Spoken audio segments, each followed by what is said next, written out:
Ray sends us an email to fred@farmerfred.com. He says, I recently bought some fruit trees and the label mentioned using a rooting stimulant for transplanting. In further research, Ray says, I found that certain root stimulants are illegal in California. Do you know why? I bet it's because there's something else in that stimulant, Ray. Stimulants themselves may not be the problem.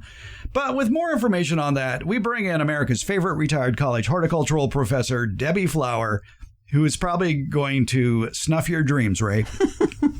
Root stimulants typically contain, not all of them, but typically contain synthetic auxin. Auxin is a plant hormone. It's produced by the plants, produced in the buds, which is why you don't always want to remove the buds at the tip of the stem. It's produced in the buds, and it controls growth of the plant.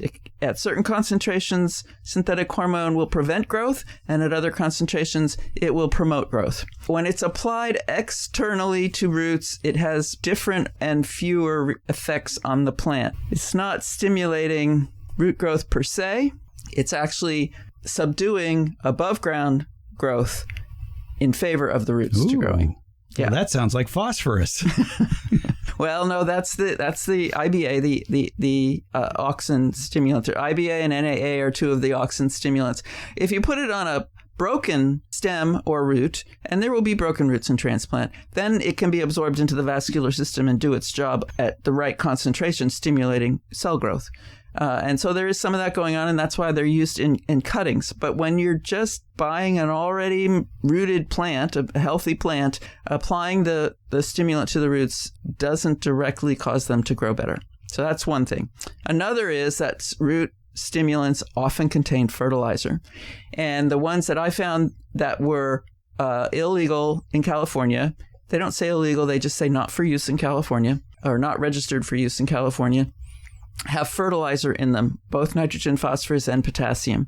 And excess fertilizer is a pollutant. It's the reason we get overgrowth of algae in streams and rivers, and it kills that overgrowth kills the life, the animal life, fish, frogs, whatever, in the water body, and we upset the ecosystem. And so the stimulants in California that have the fertilizer in them are not labeled for use in California. Growth regulators, which root stimulants are lumped in with pesticides as far as licensing is concerned. So they have to first be licensed by the U.S. Environmental Protection Agency, and then at least in California and in other states, I know New York, Maryland, Virginia, for sure. I'm sure there are lots of other states that go through this process as well. Their local, in California's California Department of Pesticide Regulation, have to then look at the product again and decide whether it will be legal in the state. So different growth regulators are available in different states because the states have decided to allow them to be or to not allow them to be. The product Ray mentioned was one that has a lot of phosphorus in it. It was a 4-10-3, which means 4% nitrogen, 10% phosphate, 3% potash. Phosphate is not illegal in California yet. Correct. So I think the reason that it wasn't for use in California had to do with the instructions, and this goes back to what we always say, read and follow all label directions, that you could not apply it on food crops, this particular root stimulant. It was okay for ornamental plants, but not for food crops. I read some items that also discussed grain and grass production, because those are done in big fields. So I think it was prohibited there as well. Yeah, we're going to see a lot less phosphorus on the shelves. I think the days of the big middle number are going to disappear. Right. We've seen it disappear in laundry detergents because of its ability to cause pollution in runoff. And then it's been a while now, but there was a worldwide shortage of phosphorus for a while. And we in horticulture and agriculture, at least some of us, figured out we don't need near as much as we thought we did to produce the plants. And so there was some natural, it costs money to buy fertilizers. There was some natural cutback there. But yes, we need to take care of our planet. And unfortunately, Americans believe if a little is good, a lot is better. And that ends up with runoff and pollution. So how can you naturally encourage roots to grow? Have the proper soil. So that means it has the ability to hold moisture and nutrients and it drains well. Then water it appropriately. And that's going to vary on your soil, your location, your sun shade location, whether you're on a slope or not. You don't want it to dry out so completely that the roots can't grow and they die. And you don't want it to absorb so much moisture that they drown. So having the right media for your situation and using the correct cultural practices.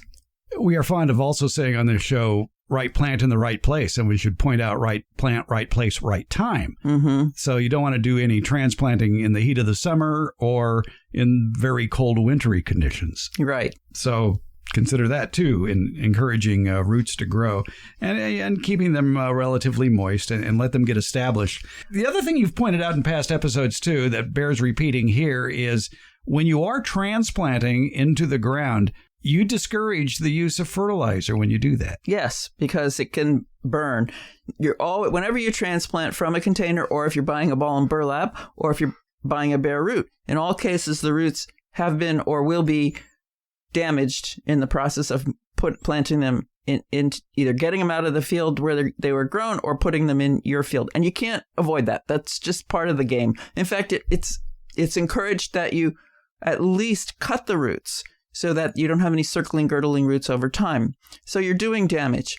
Then you put the plant in the ground. Now you've got open wounds in the root system, which can be burned by fertilizers. Fertilizers, when they're in the form that can be absorbed by the plant, are in the salt form.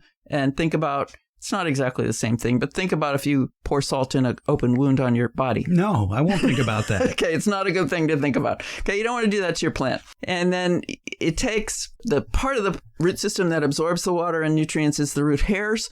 They are the most delicate parts of the root. They're typically at the ends of the root or the root branches, and they're right there and they get harmed in this process. So the plant kind of can't do anything for a few days. It takes a few days for them to produce new root hairs. You don't want anything to impede that. You don't want to burn those broken root parts.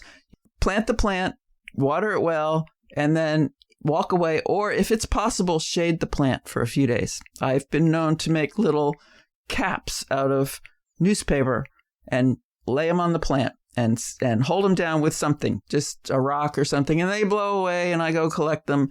But it's just about 3 to 5 days that you need to give the plant a little more shade so it can produce new root hairs and be able to absorb the water. When you were sick as a youngster, I imagine that if you came home from school and you didn't feel good and you just sort of plopped out on the couch, Mom or Dad might throw a blanket over you. Mm-hmm. Not a bad idea after you've transplanted a plant too is maybe to add some mulch on top. Yes, mulching the soil is always a good thing. Make sure it doesn't touch the trunk or where the stems of the plant go into the ground, because you don't want to trap moisture there and cause other problems. But it controls moisture loss. It prevents compaction from water hitting the soil from above, because water can actually cause soil compaction.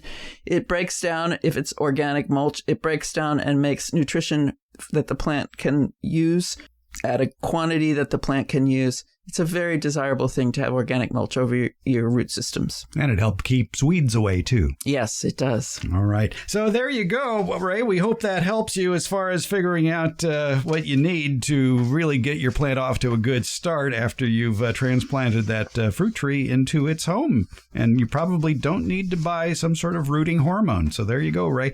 Debbie Flower, thanks so much for your help on this. You're welcome, Fred.